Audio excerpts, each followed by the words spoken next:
Assalamualaikum warahmatullahi wabarakatuh. Selamat datang di channel video belajar sejarah bersama Veluka Edukasi.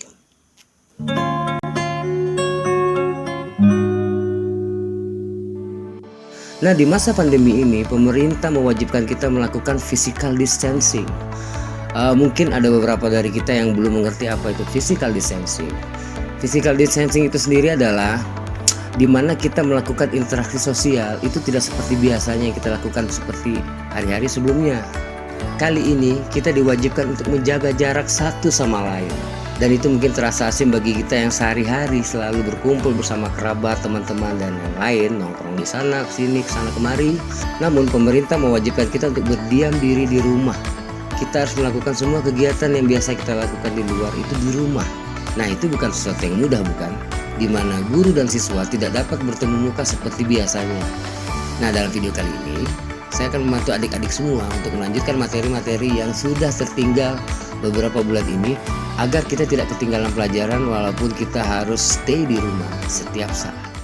Masa praaksara merupakan salah satu periode dalam kehidupan manusia ketika manusia belum mengenal tulisan. Praaksara berasal dari gabungan kata yaitu pra dan aksara, di mana pra artinya sebelum dan aksara berarti tulisan. Masa praaksara dimulai sejak manusia ada. Itulah titik dimulainya masa praaksara. Bangsa Mesir dan Mesopotamia, mereka telah mengenal tulisan sekitar 3000 tahun sebelum Masehi. Adapun masyarakat Indonesia mulai mengenal tulisan sekitar abad ke-4 sampai ke-5 Masehi. Hal ini diketahui dari ditemukannya bukti tulisan pada sebuah batu peninggalan kerajaan Kuta yang kita kenal dengan prasasti Yupa. Bicara tentang sejarah awal peradaban manusia, pertanyaan mendasar yang akan muncul di benak kita pertama kali adalah kapan dan bagaimana bumi ini terbentuk? Teori Big Bang atau ledakan besar. Big Bang adalah teori terbentuknya alam semesta yang paling terkenal dan paling masuk akal. Teori ini menyatakan bahwa alam semesta ini berasal dari kondisi super padat dan panas yang kemudian meledak dan mengembang sekitar 13.700 juta tahun yang lalu. Berikut pembabakan sejarah secara geologis. Zaman Arkaikum. Zaman ini berlangsung sekitar 2500 juta tahun yang lalu. Pada fase ini, bumi memiliki udara yang sangat panas, sehingga tidak memungkinkan untuk adanya kehidupan.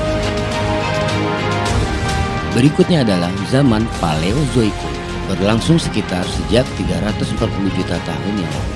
Permukaan bumi pada waktu ini mulai terbentuk hidrosfer dan atmosfer, dan sudah mulai ada tanda-tanda kehidupan dengan munculnya organisme bersel tunggal yang kemudian berkembang menjadi organisme-organisme bersel banyak atau disebut juga multiseluler.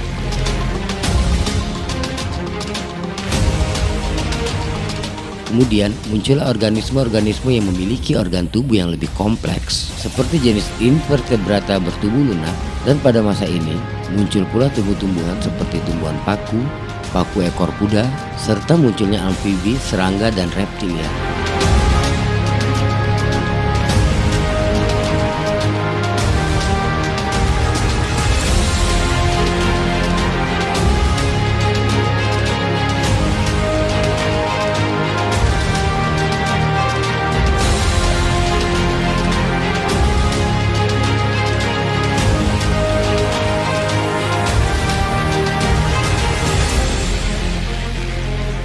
Berikutnya adalah zaman Mesozoikum.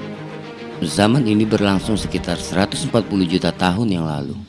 Saat ini, binatang-binatang mencapai bentuk tubuh yang sangat besar. Periode ini pula lah disebut periode dinosaurus. Pada periode ini, muncul berbagai jenis-jenis burung. Zaman Mesozoikum disebut juga dengan zaman reptil.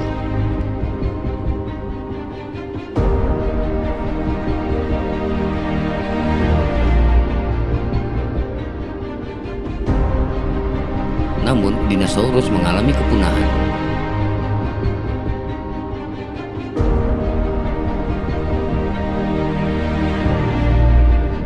Yang sebagian teori berpendapat bahwa pada masa itu terjadi tabrakan objek besar dari luar angkasa atau sering kita sebut dengan kejatuhan meteor.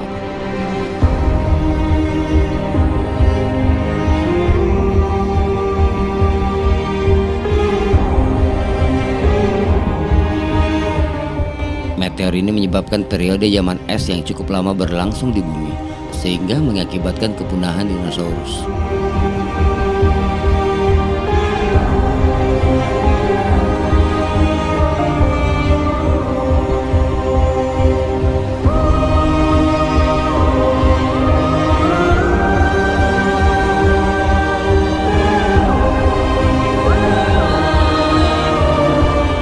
Berikutnya adalah zaman Neozoikum.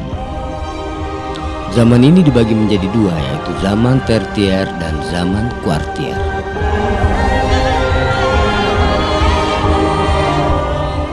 Pada zaman Tertier, jenis-jenis reptil besar mulai punah dan dikuasai oleh hewan-hewan besar yang menyusui. Contoh yang paling populer adalah jenis gajah purba yang kita kenal dengan nama mamut. Dan di masa ini pula lah mulai muncul kehidupan manusia di muka bumi.